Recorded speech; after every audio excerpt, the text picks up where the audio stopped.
Let's face it, something's not right. The golden promise that was once California is fading. The high cost of living, soaring housing costs, and a poor economic climate are driving people and businesses out of the state. We can do better. We have to. I'm Lan Hee Chen, and I grew up in an LA suburb. My parents immigrated from Taiwan, and like a lot of new Americans, they wanted the best for their family. It's what eventually brought them to California.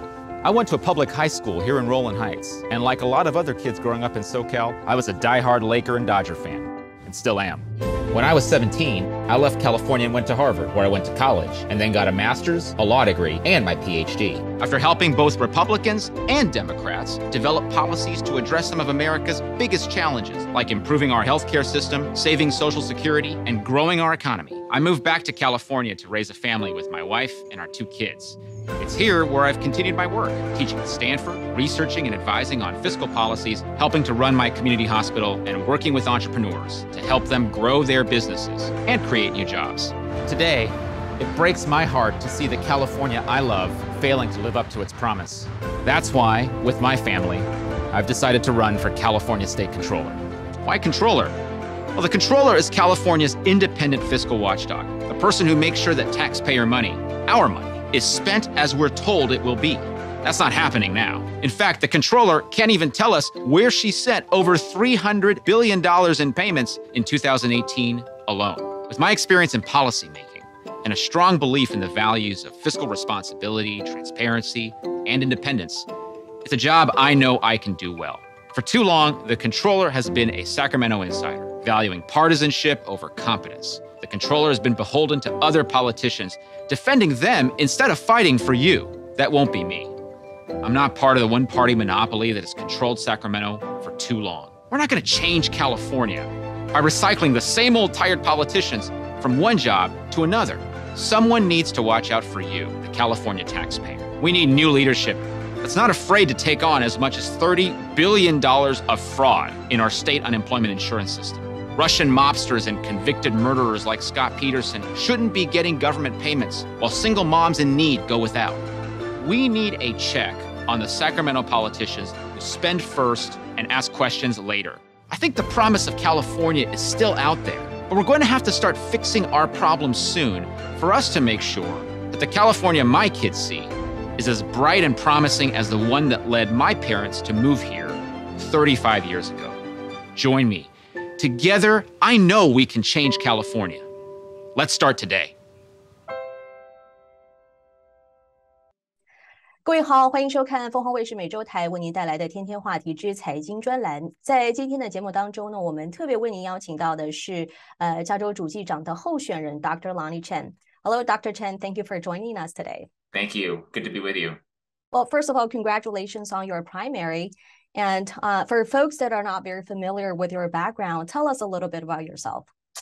Well, I grew up in Southern California. I grew up in Rowland Heights, and my parents are immigrants to the U.S. from Taiwan.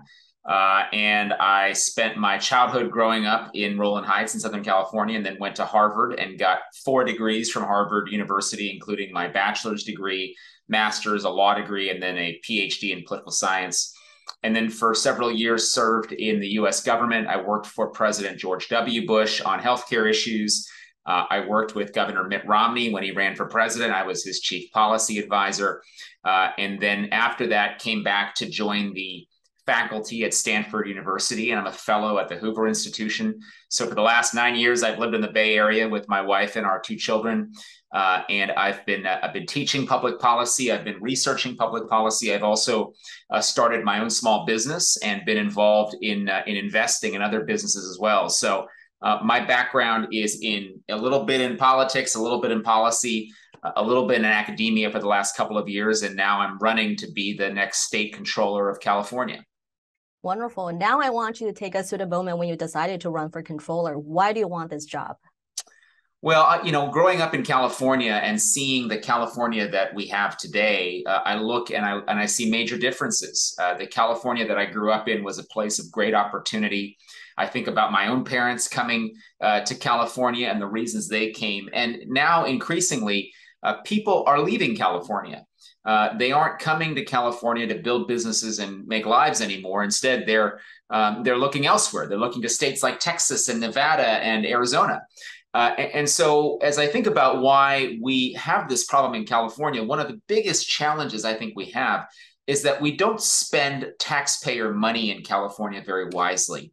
We've seen a number of scandals over the last couple of years, including $20 billion in unemployment insurance benefits that went in fraudulent payments to people in prison here in California, to people in Russia, all over the world. And that kind of waste and fraud, I think, is something that we need our public officials in Sacramento to stop. So the reason I'm running for controller is because the controller is kind of like the chief financial officer of California, but it's the state official who can really bring accountability and transparency to our state government.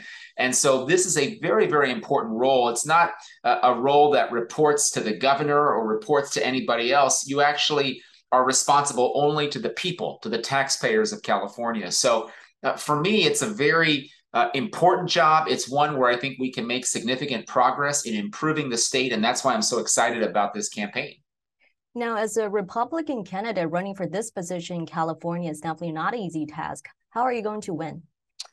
Well, the short answer is we have to communicate our message to Democrats and independents and Republicans throughout our state. You know, I've been very pleased that my message, which is not really about partisanship, you know, I often say there's not a Republican way to be the controller or a Democrat way to be the controller. I think there's a California way to be the controller, and that's to lead with innovation, to lead with a desire to be transparent and accountable to people. And so I've received the support of a lot of different groups across the political spectrum. I was endorsed by the Los Angeles Times, the first Republican to be endorsed by the LA Times in a very long time.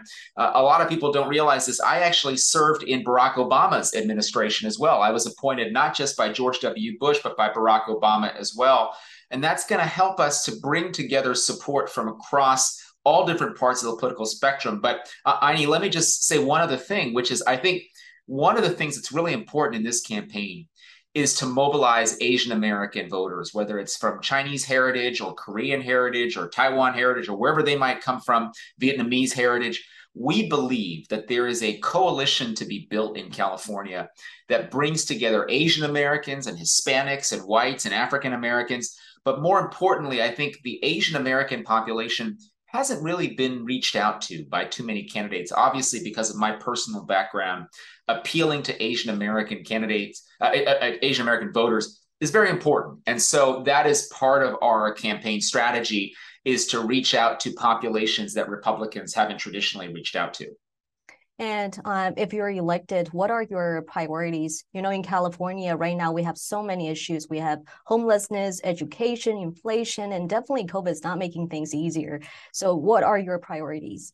Well, you're absolutely right. Those are all big issues. Let me tell you, my first priority is to make sure that we can see every single dollar of state spending transparently. California is the only state in America where we don't have the state's checkbook online. You can't go and see where all of our money is spent. We spend $300 billion per year, and there's no transparency around that spending. So the first thing we need to do is to bring transparency to every single dollar of state spending. Number two is the controller can audit any program in California at any time for any reason. So we need to get to the bottom of where all the money is going on homelessness spending.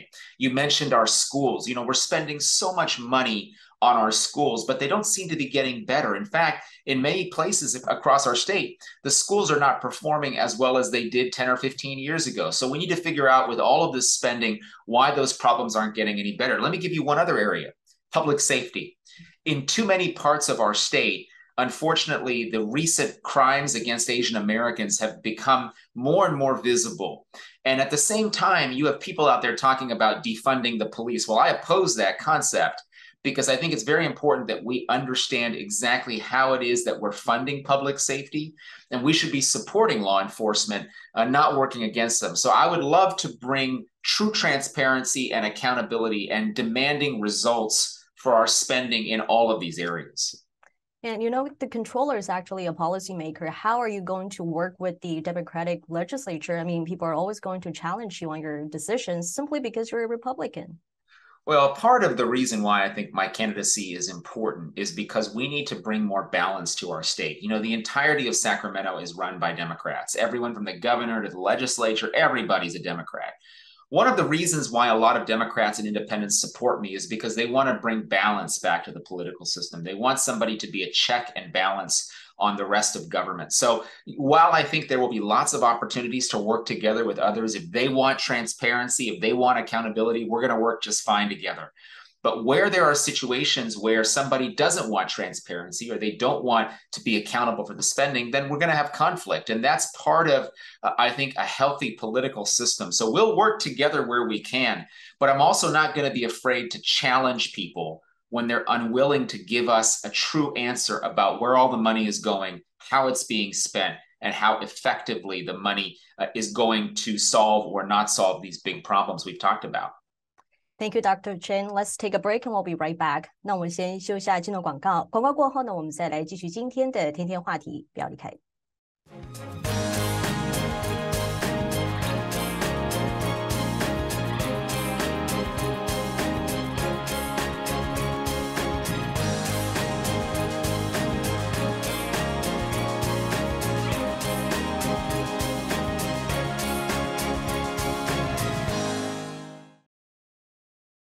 感谢回来，在今天的节目当中呢，我们继续为您邀请到的是加州主计长的候选人 Dr. Lonnie Chen. So Dr. Chen, you know, in California, the fraud was so widespread that the state officials actually okayed at least 810 million benefits in the names of people who were in prison. Can you speak on some of the recent EDD scandals and what you would have done differently as controller?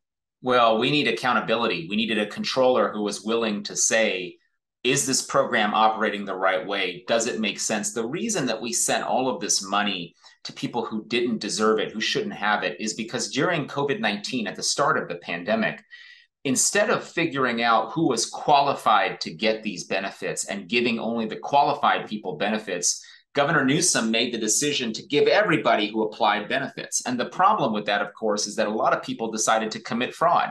And so we saw $20 billion of our money going to pay, as you noted, people in prison, people around the world. In fact, we know some of it went to Russia, to criminal gangs in Russia, and $800 million at least went to people in state prison in California. That's unacceptable. The controller needs to be making sure that these programs are operating properly. We need to fix the EDD program, which you mentioned. This is the program that sent all these benefits out. We need to fix this program once and for all.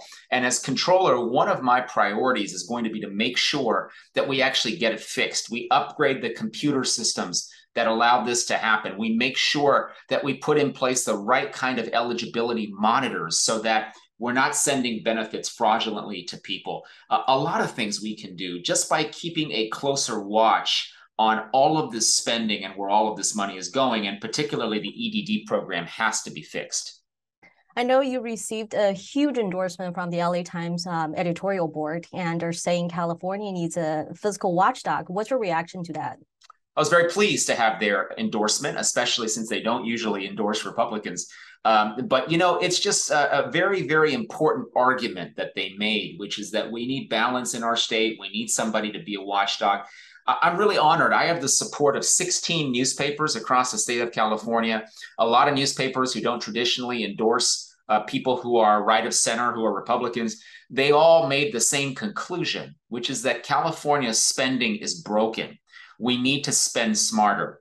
And the only way we do that is with someone who is watching over the spending, making sure it's happening, and who's got the right experience and background.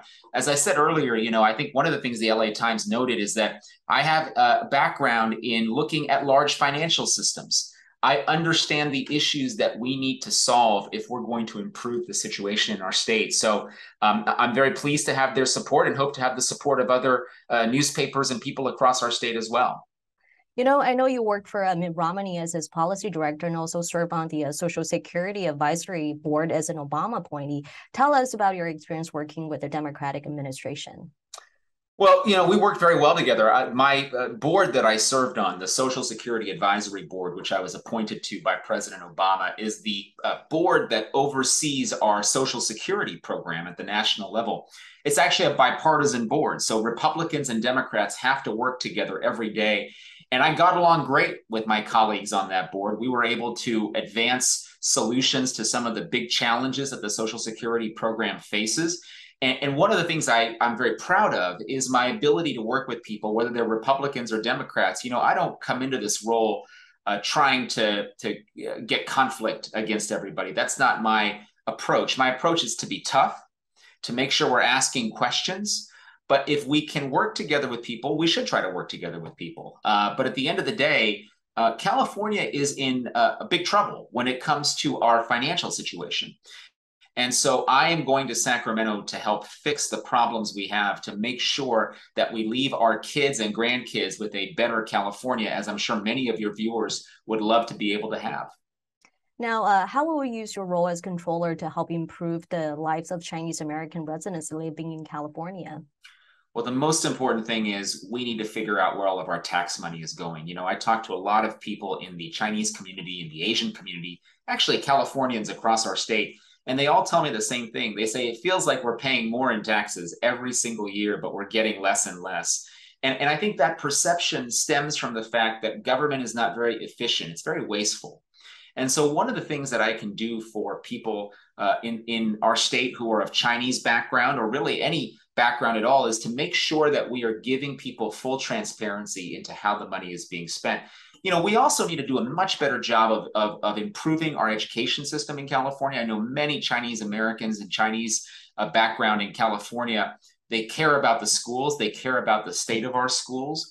And I want to do what I can to make sure the money we're spending is going to those schools effectively so that we can actually help our children. And then I mentioned earlier, we got to keep our communities safe and make sure that the money that is supposed to go to law enforcement, to the police departments, is actually getting there. I've heard so many stories about money that was supposed to go to law enforcement that isn't getting to our law enforcement officials. And so we need to make sure that we're doing everything we can to support law enforcement and keep our communities safe. So those are the big priorities. And I think those are issues that Chinese Americans care about, but they're also issues that California families from many different backgrounds care about as well. Now, what's the final thing you want to say to the voters for the November election? The most important thing I can say is please vote. It's really important to participate. In so many elections, Chinese American voters have not shown up. We just haven't participated. We need to make our voice heard. And the only way we do that is by voting. So everybody is going to be mailed a ballot in October. I encourage you to fill that ballot out, vote for me for controller, but make sure that you're voting, turn in your ballot. You can go vote early in person. You can go vote on election day, however you're most comfortable doing it. My message to the Chinese community is, first of all, vote. And second of all, support me, Lan He-Chen, for state controller, because I believe it's so important that we finally bring accountability back to our tax dollars here in California. Dr. Lan He-Chen, running for state controller, thank you for your time. And of course, we'll be following this election closely. 同时也非常感谢各位的收看，我们下期同一时间再见。